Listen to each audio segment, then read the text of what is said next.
Insight के खास कार्यक्रम में आज हम बात करेंगे भारतीय जनता पार्टी के चिंतन शिविर की। राजस्थान में भारतीय जनता पार्टी प्रदेश स्तर पर अपना चिंतन शिविर का आयोजन कर रही है। इस 2 दिवसीय चिंतन शिविर का आयोजन किया गया है कुंभलगढ़ में। कुंभलगढ़ में पार्टी अब 2023 मिशन पर काम कर रही है। 2023 में किस तरीके से वापस सत्ता में आया जाए, इसके लिए जहां रोड मैप बनाया जाएगा, वहीं इस बात पर भी रणनीति तैयार की जाएगी कि पार्टी को एकजुट रखकर किस तरीके से जनता के बीच ज्यादा से ज्यादा उन मुद्दों को पहुंचाया जाए जो केंद्र सरकार की ओर से आम आदमी के हित के लिए काम किए जा रहे हैं, उनका लाभ चुनाव में मिल सके। इस पूरे मामले को लेकर जहां चिंतन शिविर में 2 दिन के लिए इस बात पर चर्चा शुरू हो चुकी है। पार्टी के बड़े नेता और प्रदेश स्तर के नेता वहां मौजूद है। वहां पार्टी के राष्ट्रीय प्रभारी बीएम संतोष हैं, तो उधर अरुण सिंह भी मौजूद हैं। यहां पार्टी के प्रदेश अध्यक्ष सतीश पूनिया और महामंत्री चंद्रशेखर हैं। तो वहां अब इस बात पर भी नजर है कि वसुंधरा राजे क्या कदम उठाती है। यहां पर गुलाब चंद कटारिया, राजेंद्र राठौड़ और अन्य लोग मौजूद हैं। ये सब लोग इस बात पर चर्चा कर रहे हैं कि राजस्थान में वापस से पार्टी को जनआधार में लेकर किस तरीके से 2023 में चुनाव जीता जाए। उसी के रोड मैप पर यह काम हो रहा है और यहां पर इस बात के लिए भी चर्चा हो रही है कि बूथ स्तर तक गुजरात पैटर्न को किस तरीके से लागू किया जा सकता है।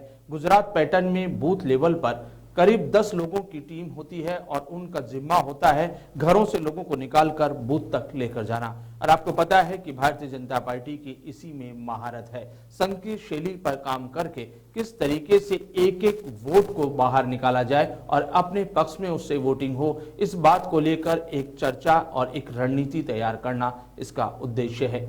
2 दिन कुंभलगढ़ में बैठकर पार्टी जमीनी हकीकत तलाश करेगी। यूं भी हम आपको बता दें कि पार्टी का इस समय जो मनोबल है वो काफी ऊंचा है। वो इसलिए है कि अभी हाल ही में हुए जिला परिषद और पंचायत राज चुनाव में पार्टी ने जिस ढंग से रणनीतिक रूप से कांग्रेस को मात दी है, खासतौर पर राजस्थान की राजधानी में जिस तरीके से उन्होंने काम करके अपना जिला प्रमुख बनाया, जिस तरीके की रणनीति अपनाकर उन्होंने अपना जिला प्रमुख बनाया, उस सबसे तो ये मनोबल ऊंचा होना ही था। लेकिन अब इस बात पर कि आखिरकार किस तरीके से कार्यकर्ताओं को सक्रिय किया जाए, किस तरीके से बूथ स्तर पर जाकर लोगों तक पहुंच बनाई जाए, केंद्र सरकार के कामों को लोगों को पहुंचाया जाए और उनका लाभ चुनाव में लिया जाए, ये सारे मुद्दे हैं जिन पर चर्चा चल रही है कुंभलगढ़ के इस निजी होटल में।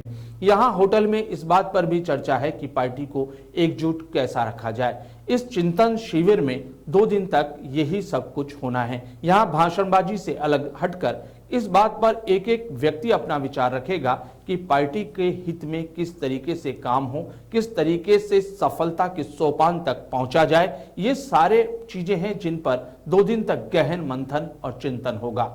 हम आपको बता दें कि आखिरकार राजधानी छोड़कर मेवाड़ में इस चिंतन शिविर का एक और मायने है।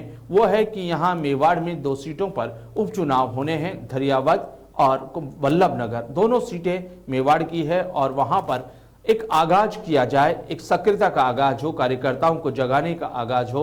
एक संदेश छुपा हुआ है उसमें कि हम लोग पूरे दमखम के साथ इन उपचुनाव को लड़ेंगे और इसी के लिए यहाँ पर मेवाड़ में ये बैठक रखी गई, ये चिंतन शिविर रखा गया। इसके साथ ही हम आपको बता दें कि संघ के जो पदाधिकारी हैं, वरिष्ठ पदाधिकारी हैं, वरिष्ठतम पदाधिकारी हैं, वो वहां मौजूद हैं सारे। और इस समय एक माहौल है पूरे मेवाड़ में और उसी टेम्परामेंट को, उसी टेम्पो को पार्टी बनाकर रखना चाहती है। पार्टी चाहती है कि वहां पर एक पार्टी के पक्ष में एक पूरा माहौल, एक सक्रियता का माहौल और उसके साथ साथ आंतरिक स्तर पर बैठकर एक ठोस रणनीति जिसके जरिए 2023 में पार्टी प्राण फूंक सके अपने कार्यकर्ताओं में, कार्यकर्ताओं को पूरी तरह से झोंक सके चुनाव में और उसका लाभ मिल सके। हर सीट का आंकलन किया जा सके, हर संभाग का आंकलन किया जा सके। वो मुद्दे जो पार्टी को लगता है कि जिन पर चर्चा करने से उनकी रणनीति के अंदर कहीं न कहीं कोई समस्याएं हैं, कोई बाधाएं हैं, तो उन पर भी चर्चा हो। लेकिन सबको पता है कि सबसे बड़ी बाधा जो है सफलता में, वो है पार्टी के अंदर गुटबाजी।